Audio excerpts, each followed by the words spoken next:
श्री कृष्णाय नमः।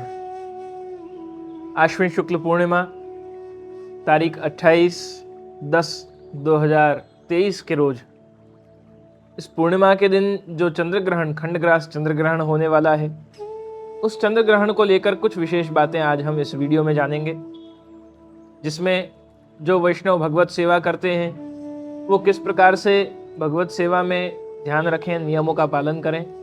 साथ ही साथ अन्य सभी वैष्णवजन किस प्रकार इस ग्रहण काल में नियमों का पालन कर सकते हैं, उन सभी बातों का हम इस वीडियो में चर्चा करेंगे, उसको जानने का प्रयास करेंगे। सर्वप्रथम तो जो पूर्णिमा का यानी कि 28 तारीख को जो ग्रहण है, उस ग्रहण में दोपहर 3:07 से इसका जो वेद है ग्रहण का वो लग रहा है, उसका सूतक लग रहा है।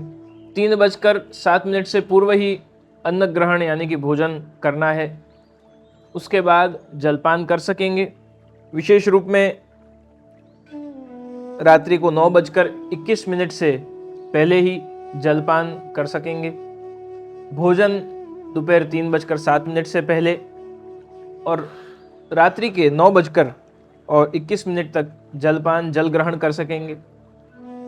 जो वृद्ध हैं, जो अशक्त हैं, बीमार हैं या जो बालक हैं, उनके लिए धर्मशास्त्र इस बात की छूट देता है कि वो औषधियों के कारण या किसी भी प्रकार से उनको इस बात में बंधन नहीं, परंतु जो सशक्त हैं, जो धर्माचरण कर सकते हैं और नियमों का पालन कर सकते हैं, वो अवश्य ही इस समय अवधि में ही अपना भोजन ग्रहण करें, जलपान करें।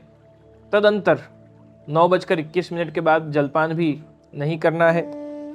रात्रि को सर्वप्रथम जो समय है, इसका ग्रहण का जो काल है उसका प्रारंभ हो रहा है, ग्रहण का स्पर्श हो रहा है रात्रि 1:05 पर और उसका मध्य काल है 1:45 45 और उसका मोक्ष काल है रात्रि 2:23 पर।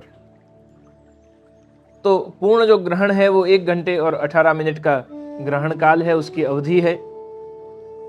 जो सेवा कर रहे हैं वो सभी वैष्णव इस ग्रहण काल से पूर्व श्री ठाकुर जी को रात्रि के 1:05 से पहले 12:30 पौने 1 बजे के आसपास रात्रि को ठाकुर जी पहुँच रहे हों उस शैया जी के पास से स्वयं शुद्ध अवस्था में स्नान करें। सर्वप्रथम रेशमी वस्त्र अगर उपलब्ध हों या कंतान के वस्त्र उपलब्ध हों अपरस के, तो उनको धारण करिए और रेशमी वस्त्र से ठाकुर जी के पास से झारी जी जो हैं जल की, उनको आप सरा लीजिए।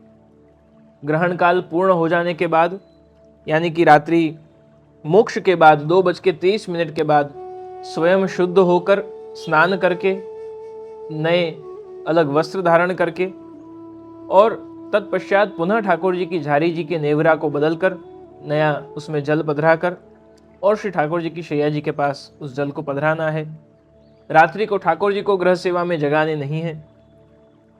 जो वैष्णव सखड़ी भोग की सेवा पहुंचते हों वो प्रयास करें कि कल 28 तारीख को दोपहर 3 बजे से पूर्व ही श्री ठाकुर जी को शयन तक का संपूर्ण क्रम हो जाए और शयन में ठाकुर जी को पौढ़ाकर और रात्रि को कोई जगाने का क्रम न लें, केवल झारी जी का ही परिवर्तन हो, इतना ध्यान रखें। दूसरे दिन सुबह यानी कि प्रतिपदा एकम के दिन तारीख 29 तारीख को सुबह जब आप अपने ठाकुर जी को सुबह जगाएं, मंगला कराएं, उस समय सर्वप्रथम श्री ठाकुर जी को जगाकर और गौर स्वरूप हैं तो स्नान कराने हैं, चित्र जी हैं तो अंगवस्त्र कराने हैं, श्याम स्वरूप हैं तो स्नान होंगे।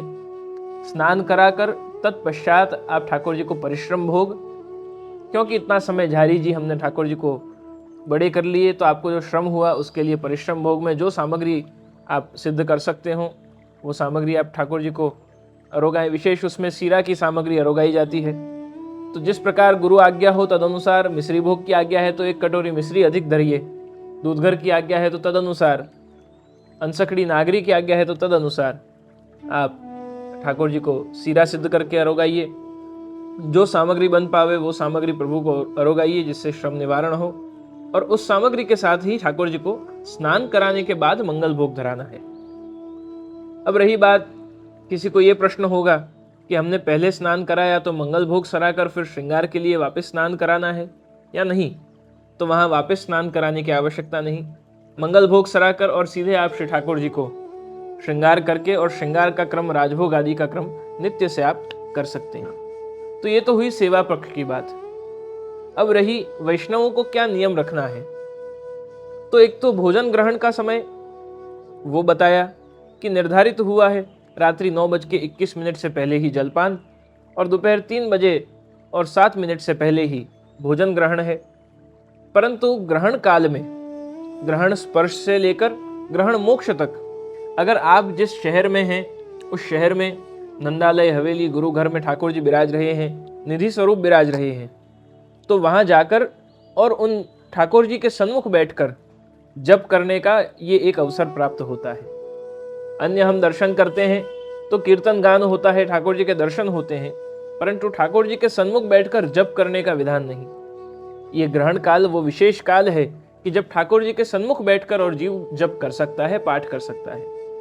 तो आप नित्य जो पाठ करते हो वो पाठ के साथ साथ विशेष रूप में आप अगर नाम निवेदित वैष्णव हैं तो अष्टाक्षर द्वारा, और आत्मनिवेदित यानी ब्रह्म संबंधी वैष्णव हैं तो अष्टाक्षर और पंचाक्षर दोनों द्वारा आप ठाकुर जी के सामने बैठकर, सन्मुख बैठकर, गुरु घर में निधि स्वरूप के सन्मुख, नंदालय में जाकर, हवेली में जाकर और आप सन्मुख बैठकर जप करें।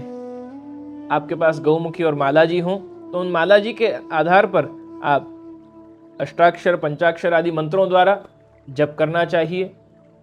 घर से ही शुद्ध अवस्था में स्नान करके, रेशमी वस्त्र धारण करके आग्रह रखें कि जो पुरुष हैं वो धोती अंगरखी या धोती उपरना रेशमी धारण करके और फिर मंदिर में जाएं और जप करें, और जो महिलाएं हैं वो साड़ी आदि, चनिया चोली आदि हमारे भारतीय पारंपरिक वैष्णवीय वेशभूषा को धारण करके और हमें हवेली, मंदिर में जाकर और जप करना चाहिए। जप हो जाए तत्पश्चात ग्रहण काल पूर्ण होने के बाद प्रभु के सामने दंडवत करके और दंडवत करने के बाद घर जाकर शुद्ध होकर स्नान करके जो वस्त्र धारण किए हों उन वस्त्रों को गीला करके धोकर और फिर जनोई, कंठी आदि बदलकर और फिर पुनः भगवत सेवा में तत्पर होना है। तो जप का क्रम, साथ ही साथ सेवा का क्रम और साथ ही साथ धर्मशास्त्र अनुसार किस प्रकार भोजन आदि में हमें नियंत्रण रखना है, इन तीनों बातों को इस वीडियो के द्वारा हमने कवर किया है।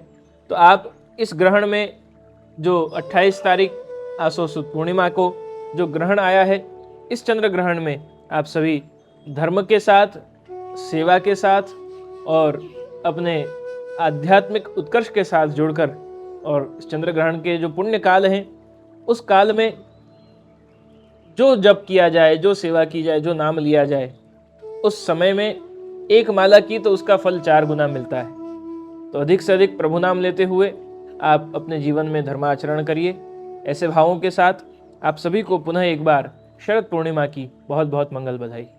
शुभम भवतु, कल्याणमस्तु।